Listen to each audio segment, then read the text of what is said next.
하나님을 만나야 하는 아담이라는 제목을 가지고 이 두 구절 말씀 붙들고 본문을 나누겠습니다. 지금 본문의 배경은 아담이 죄를 지은 후에 하나님께서 아담을 찾아오시는 그런 장면입니다. 두 가지를 먼저 서론으로 생각해 봐야 하겠습니다. 한 가지는 이 죄를 지은 인간이 하나님을 먼저 찾은 것이 아니고 하나님이 죄를 지은 인간을 먼저 찾아주셨다는 진리입니다. 죽은 사람은요, 아파하지도 않고 아무 반응도 하지 않는 것처럼 영적으로 죽어있는 사람은 성령께서 다시 살려내실 때까지 영적으로 아무리 해를 당해도 아픔을 느끼지 못합니다. 영이신 하나님께 아무런 반응할 수 없습니다. 따라서 누군가가 살아나서 지금 그리스도인이 되었다면 그것은 그 사람이 어느 날 집회에 가서 오늘부터 예수 믿겠다고 결심했기 때문이 아니고요. 하나님이 그 사람을 먼저 호련히 찾아주셨기, 살려내셨기 때문입니다. 너희가 나를 택한 것이 아니요 내가 너희를 택하여 세웠나니 이는 너희로 가서 열매를 맺게 하고 또 너희 열매가 항상 있게 하여 내 이름으로 아버지께 무엇을 구하든지 다 받게 하려 함이라. 아기가 자기 스스로 선택해서 나를 정해서 태어나는 것이 아니라 엄마가 낳아줬기 때문에 세상에 태어난 것처럼 그리스도인이라는 새 피조물, 이 새 사람으로 거듭난 사람은 자기가 하나님을 찾았기 때문에 그리스도인이 된 것이 아니고 하나님이 그 사람을 찾아주셨기 때문에 그리스도인이 된 것이고 성령께서 그 사람을 낳아주셨기 때문에 살아나게 된 것입니다. 바람이 임의로 불매 내가 그 소리는 들어도 어디서 와서 어디로 가는지 알지 못하나니 성령으로 난 사람도 다 그러하니라. 이 첫 번째 사실이 우리 본문의 배경으로 깔려 있습니다. 자, 두 번째로 서론으로 우리가 알아야 하는 또 하나의 진리가 있어요. 하나님이 아담을 찾고 계시다는 사실이에요. 왜 하나님은 아담과 하와를 찾지 않으시고 아담을 찾으셨을까? 그것은 아담이 남자여서가 아닙니다. 가장이어서도 아닙니다. 그것은 아담이 모든 인간의 대표자였기 때문입니다. 아담은 아담 개인으로서만 존재했던 한 인간이 아니고요. 모든 인간의 대표자로서 에덴 동산에서 하나님과 행위 언약을 맺었던 인간의 대표자였습니다. 선악과를 통해서 행위 언약을 맺었습니다. 이 다윗과 골리앗의 싸움이 어떤 개인들의 싸움이 아니라 이스라엘의 대표자와 블레셋의 대표자의 싸움이어가지고 다윗이 이겼을 때 다윗만 이긴 것이 아니라 이스라엘 전체가 승리했습니다. 또 골리앗이 졌을 때 골리앗만 진 것이 아니라 블레셋 전체가 그 전쟁에서 패배한 것처럼 아담이 나의 대표자로서 에덴 동산에서 실패해서 원죄를 우리 모두에게 유전시켰다라는 사실이 싫어도 이게 팩트이기 때문에 인정이 돼야 그리스도가 나의 대표자로서 갈보리산에서 승리하셔서 그분의 승리에 나를 그분 안에서 동참시켰다라는 사실도 우리가 인정할 수가 있습니다.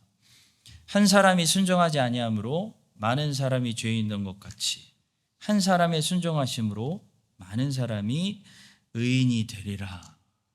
오늘 본문은 짧은 두 구절이지만 벌써 이 구절들 안에 너무 중요한 성경의 교리들이 들어있기 때문에 먼저 서론으로 이 중요한 두 가지 사실을 말씀드렸고요.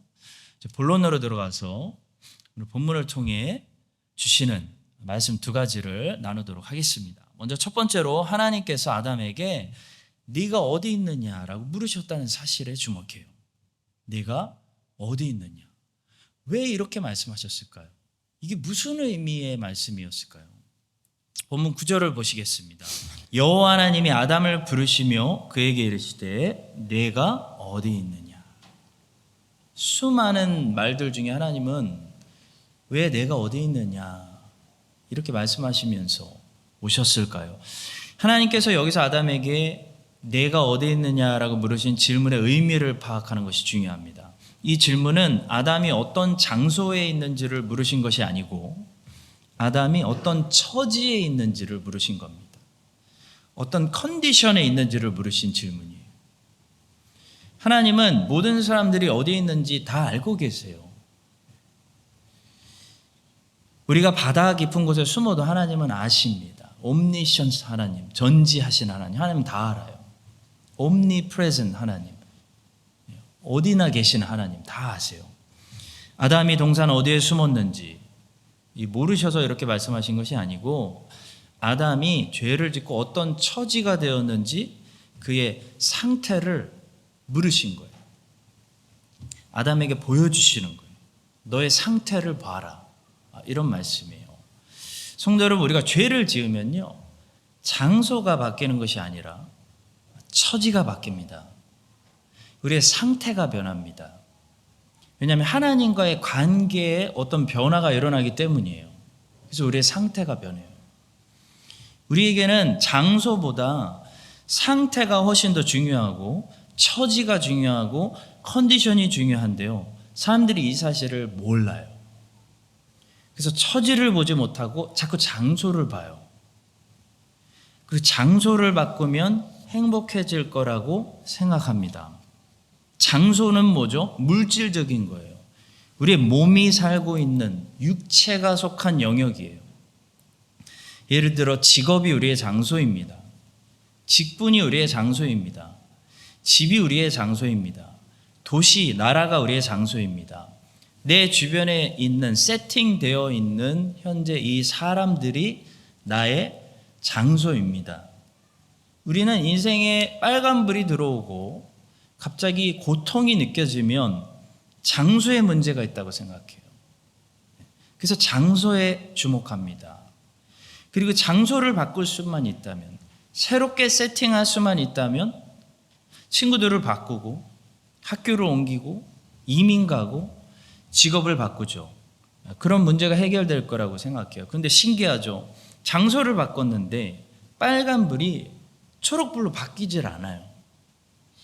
어떤 집사가 싫어서 교회를 옮겼는데 다른 교회 갔는데 그 집사하고 굉장히 흡사한 사람이 거기 또 있어요.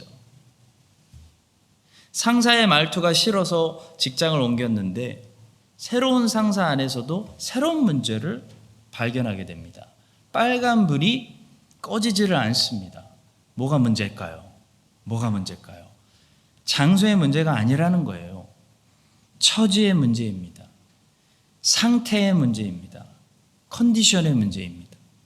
장소가 물질적이고 육체가 거하는 영역의 문제라면 우리의 처지와 우리의 상태와 우리의 컨디션은 영적인 영역입니다. 우리의 영혼의 상태가 우리의 처지입니다. 우리는 고통이 올 때, 시험 당할 때, 빨간불이 들어올 때 장소를 살피지 말고 우리 영혼의 처지를 살펴야 됩니다. 다시 말해 몸의 문제가 아니라 영혼의 문제라는 거예요. 영혼의 상태를 봐야 돼요. 내가 어디 있느냐라는 하나님의 말씀을 기억해야 됩니다. 내 영혼이 하나님과의 거리에서 어디에 있는지를 살펴라는 거예요. 내 영혼의 상태를 보라는 거예요. 산업화가 되면서 사람들은 생산 중심, 프로덕션 중심, 목표 중심, 이율 중심으로 큰 변화를 경험했습니다. 산업화 전에는 사람이 지금만큼 목표 중심으로 살지 않았다고 해요. 산업화 전에 사람들은 관계 중심으로, 우리보다는 훨씬 더 관계 중심으로 살았다고 합니다.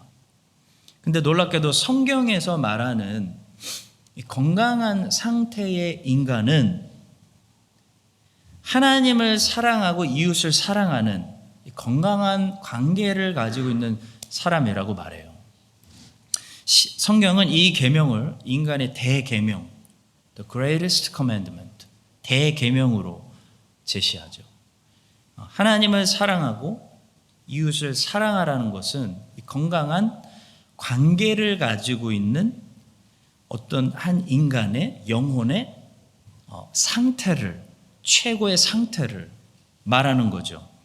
관계가 화목 가운데 있는 사람, 하나님과의 관계가 화목 가운데 있고 사람들과의 관계가 화평 가운데 있는 사람, 그 관계를 가지고 있는 상태의 영혼이 사랑의 열매, 기쁨의 열매, 화평의 열매, 선한 열매, 온유의 열매, 자비의 열매, 절제의 열매를 가지고 있는 성령 충만한 사람인 거예요.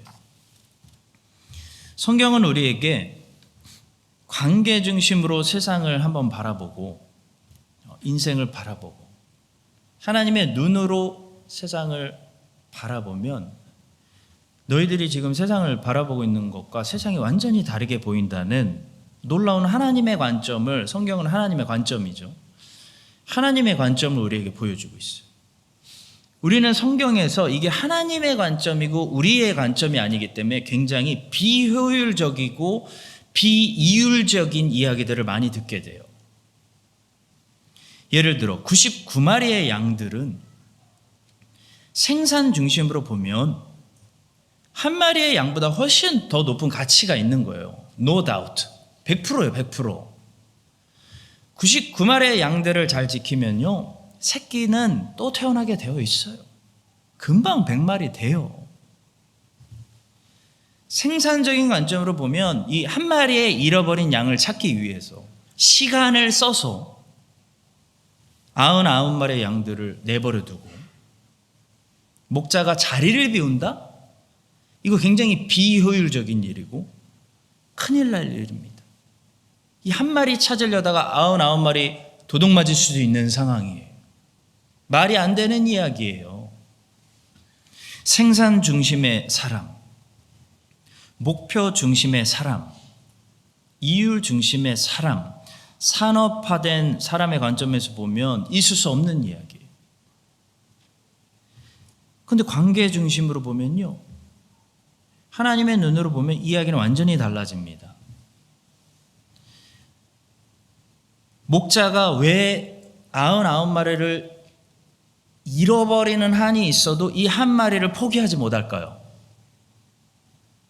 왜 잊지 못하고 얘를 잊지 못하고 찾을 때까지 찾아 나서는 걸까요? 바로 이어지는 세 번째 비유에서 그 비밀이 풀리고 있는데요.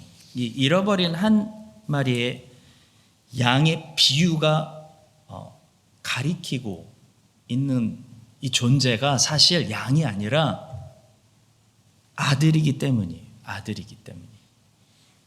예수님께서는 사실 세 가지 비유를 한 세트로 말씀하셨죠. 잃어버린 동전, 잃어버린 양 한 마리, 잃어버린 아들. 이렇게 세 가지 비유를 한 세트로 말씀하시면서 처음에는 잃어버린 물질로, 그 다음에 잃어버린 생명 있는 동물로, 그 다음에 잃어버린 아들로, 이 잃어버린 존재의 가치를 점점 높이셨습니다. 그리고 예수님은 다른 곳에서 한 영혼의 가치가 이 우주보다 천하보다 더 귀하다, 하나님께 귀하다라고 말씀하셨습니다. 성도 여러분, 만약에 잃어버린 것이 동전이면 그냥 잃어버려도 됩니다. 또 벌면 되죠. 만약에 잃어버린 것이 애완동물이면 열심히 찾아봐야죠. 근데 조금 찾다가 포기해도 됩니다. 근데 만약에 잃어버린 것이 아들이면 인생 전체를 다 멈추더라도 아들을 찾을 때까지 포기할 수 없는 것이 아버지예요. 왜냐하면 아들은 아버지에게 아버지와 아들이라는 관계가 있는, 릴레이션십이 있는 존재이기 때문이죠.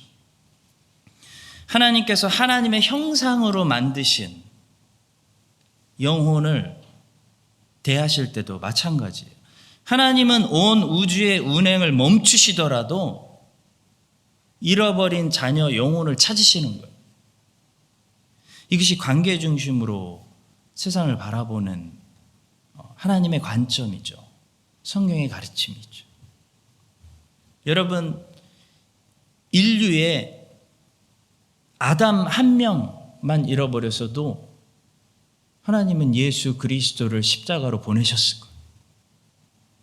이 인류의 여러분 한 명만 잃어버렸어도 예수 그리스도가 성육신하고 와가지고 십자가에서 죽었을 거예요. 인간은 하나님과의 이 관계가 화목하고 하나님 보내주신 모든 사람들과의 관계가 화목할 때 가장 건강하고 행복한 컨디션을 가지게 됩니다. 죄라는 것은요, 바로 이 관계를 파괴하는 것이에요. 이게 죄예요. 죄는 이 관계를 파괴하는 거지 우리의 어떤 물질적인 것을 파괴하는 것이 죄가 아닙니다.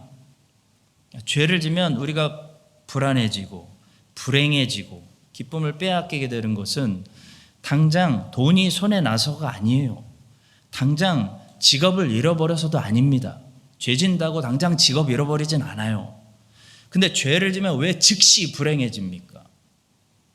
죄가 관계를 깨뜨리기 때문에. 아담에게 그런 일이 즉시 일어났습니다. 아담이 죄를 졌다고 선악과 먹었다고 즉시 에덴 동산이 무슨 온난화가 오고 태풍이 불고 그러지 않았어요. 에덴 동산이라는 장소에 무슨 재앙이 일어난 거 아니에요. 나중에 쫓겨난 거지. 아담이 죄를 짓고 즉시 아담에게 일어난 파괴는 물질적인 에덴 동산이 아니라 아담이 가지고 있던 관계였어요. 관계가 다 파괴됐어요. 하나님과의 관계가 즉시 깨져버렸어요. 하와와의 관계가 즉시 깨져버렸어요. 사랑과 신뢰의 관계가 완전히 깨진 거예요. 원망의 대상이 된 거예요. 의심의 대상이 된 거예요. 그래서 그 영혼은 쉼을 잃어버렸어요. 안식을 잃어버렸어요. 기쁨과 만족을 잃어버렸어요. 비참한 상태에 빠지게 된 것입니다. 성도 여러분, 장소를 바꾼다고 괴로움이 사라지는 거 아닙니다. 장소 문제 아닙니다. 관계 문제예요. 관계. 하나님과 관계. 하나님이 내 인생에 세팅해 주신 모든 사람들과의 관계가 화목하면요, 천국이에요. 거의 천국. 천국을 경험할 수 있어요. 어디 있든지, 무인도에 있어도. 물질적인 문제가 아닙니다. 가난해도 행복할 수 있어요.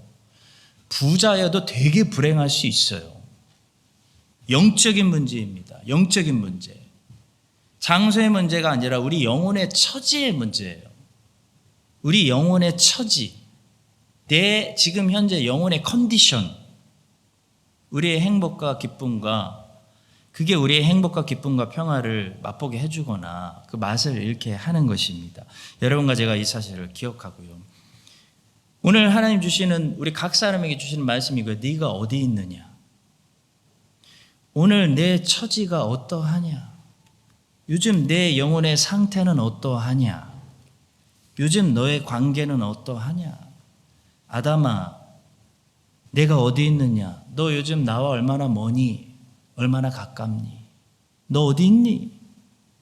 라는 말씀하시는 오늘 주님의 말씀으로 각자 내 영혼의 상태, 하나님과의 관계, 모든 사람들과의 관계를 점검해 주는 그런 성령의 은혜를 받으시기를 예수님의 이름으로 축복합니다.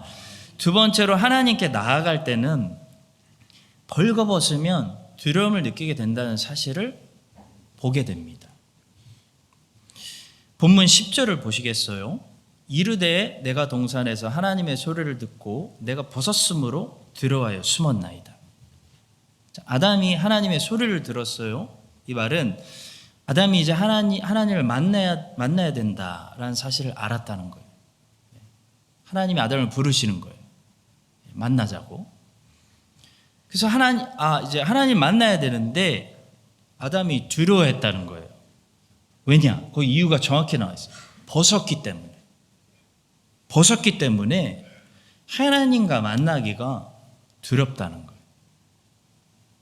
성도 여러분, 하나님 앞에 서는 것이 두렵지 않으려면요, 우리는 하나님 앞에 담대하게 설 만한 옷을 입고 있어야 되는데요. 하나님 앞에 두렵지 않고 사람들 앞에 설 때는 대충 잘 가릴 수 있는 옷만 입으면 되지만 하나님 앞에 두렵지 않고 사람이 담대하게 설 만한 옷은 이 옷밖에 없어요. 그리스도가 입혀주시는 예수 그리스도의 의로움이라는 옷밖에 없어요. 예수 그리스도의 의로움으로 옷을 입지 않은 모든 사람들은요, 하나님과의 대면이 두려운 거예요. 하나님 만나기가 무서운 거예요. 세상에서 제일 공포인 거예요. 어떤 사람들은 하나님을 경찰 같은 존재로 생각합니다. 잘못된 생각이에요. 하나님은 경찰보다 훨씬 더 만나기 두려운 존재예요. 여러분, 경찰이 언제 두려우세요? 경찰이 두려울 때 언제냐면 내가 뭔가 잘못한 것이 있을 때 경찰이 두려운 존재가 됩니다. 근데 반대로 잘못한 거 없어요. 아무리 생각해봐도 나는 법을 다 지키고 선한 시민이에요. 그럼 경찰은 두려운 존재가 아니에요. 근데 하나님은 어떤 존재냐면 잘못한 것이 없어도 만나기 두려운 존재예요, 사람이. 하나님은 잘못한 것이 없어야 할 뿐 아니라 반드시 잘한 것이 있어야 만날 수 있는 존재예요. 하나님을 만나는데 사람이 두렵지 않으려면요, 당연히 잘못한 것이 없어야 되고요. 하나도. 반드시 그걸로는 부족해요. 반드시 잘한 것이 있어야 된다는 거예요. 잘한 것이 있어야 돼요. 다르게 표현하면 반드시 드릴 게 있어야 한다는 거예요. 피조물이 창조주를 만나는데 두렵지 않으려면 드릴 게 있어야 한다는 거예요. 그래야 하나님을 만나는 게 두렵지 않은 강하고 담대한 받아들여지는 상태가 돼요. 온전한 피조물의 상태가 돼요. 하나님 만나는데 드릴 게 없다. 아무런 열매가 없다. 빈 바구니를 들고 나왔다. 그러면 아무리 크게 잘못한 게 없어도 하나님이라는 존재는 피조물에게 두려운 존재가 돼요. 이런 예를 생각해 봅시다. 만약에 우리 모두가 농장에서 과일을 따는 고용된 사람들이라고 생각해 봅시다. 정해진 시간이 다 되었고 해가 졌어요. 그동안 과일을 얼마나 열심히 땄는지 주인에게 가서 계산해야 되는, 정산해야 되는 그런 시간이 왔어요. 농장의 주인은 많이 따면 페이를 많이 주고 상을 많이 주고 칭찬을 줄 것이고, 적게 따면 적게 딴 만큼 무게를 달아서 수고한 보상을 줍니다. 근데 상상해 보세요. 하루 종일 시간이 주어졌는데 빈 바구니를 들고 주인 앞에 나가게 생겼어요. 여러분, 그럴 때 왜 주인을 만나기가 두렵고 민망한 거죠? 바로 이 사람이 내가 큰 범죄를 했나 안 했나 내 잘못한 것만 보는 경찰이 아니라 이 사람의 존재가 누구냐면 내가 얼마나 일했나, 얼마나 거두었나 보시는 주인이기 때문에, 나를 고용한 주인이기 때문에 이게 문제예요. 여러분, 하나님께 왜 벌거벗고 나가고 열매를 들고 나가지 않고 빈손으로 나가면 피조물은 두려워할 수밖에 없을까요? 하나님이 모든 것의 주인이기 때문이에요. 이게 문제예요. 하나님이 모든 것의 주인이기 때문에, 우리가 하나님의 밭에 살고 있기 때문이에요. 인생이라는 것 자체가 선물이기 때문이에요. 내 몸도 건강도 체력도 은사도 다 내 것이 아니기 때문이에요. 밭에서 열매를 잘 따보라고 주신 주님의 것이었어요. 밭도 주님의 것이고 시간도 주님의 시간이고 기회도 주님이 주신 기회예요. 근데 아무 일도 하지 않았어요. 하루 종일 밭에서 놀고 왔어요. 나를 위해서 살았어요. 내 인생을 살았어요. 주의 일을 하지 않았어요.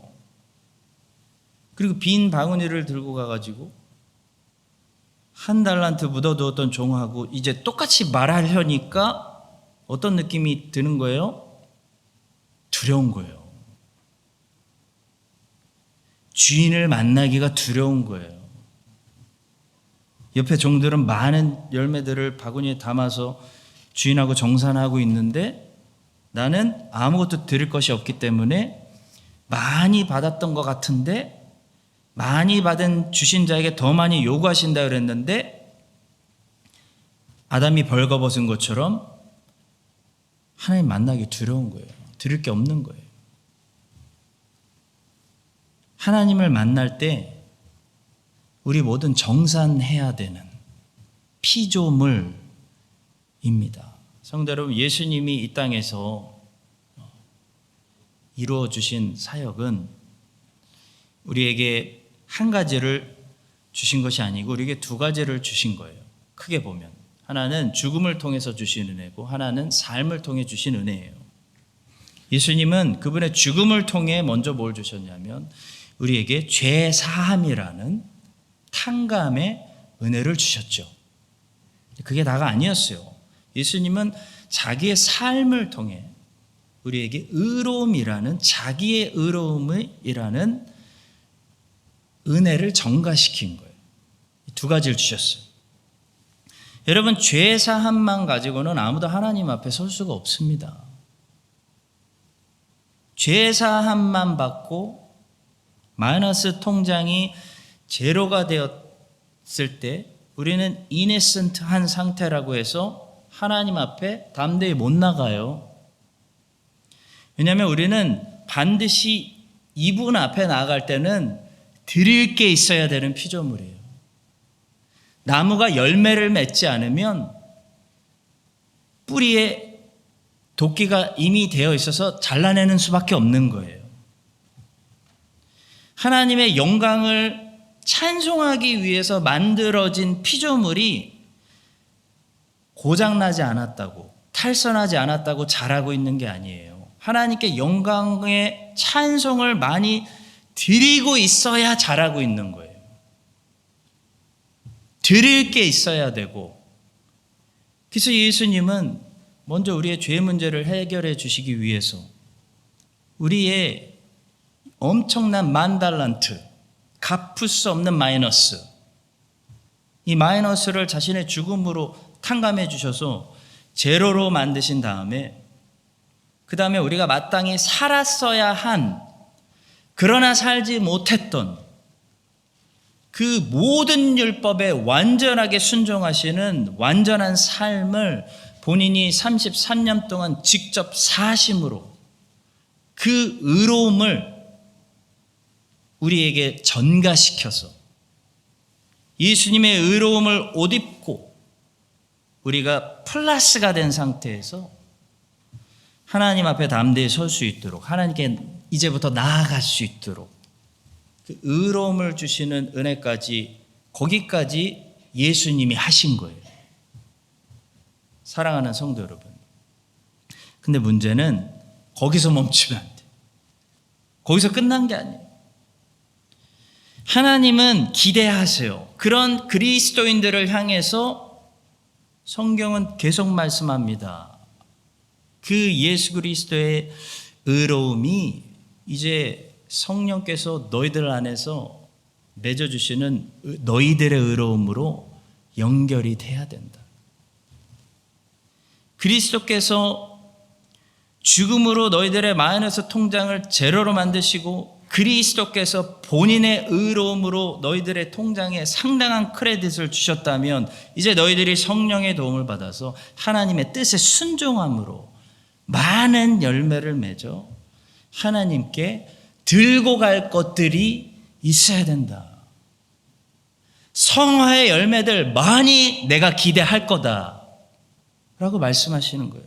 청함만 받아서 혼인잔치 자리에 앉아 있다가도 합당한 예복을 입지 않은 사람들은 너희들 가짜였다, 나중에 쫓겨난다는 사실을 우리는 기억해야 돼요. 여러분과 제가 이 사실을 기억하고요. 밭도 하나님의 것이고 호흡도 하나님의 것이고 하나님의 산소를 빌려서 호흡하게 하시고 하나님이 만드시고 구속하신 몸을 빌려서 제2의 인생을 살게 하시고 하나님의 양식을 얻어먹고 살고 있다면 우린 종이로서 열심히 이제 남은 인생 하나님의 바친 이 인생에서 나를 위해 살지 말고 주인을 위해 살아서 나중에 정산할 때, 해가 질 때, 때가 올 때 두려움이 아니라 많은 열매들을 들고 주인 앞에 기쁨으로 담대하게 나아갈 수 있는 우리 한인장로교회 모든 주께서 구속하신 그런 권속들이 되시기를 예수님의 이름으로 간절히 축원합니다.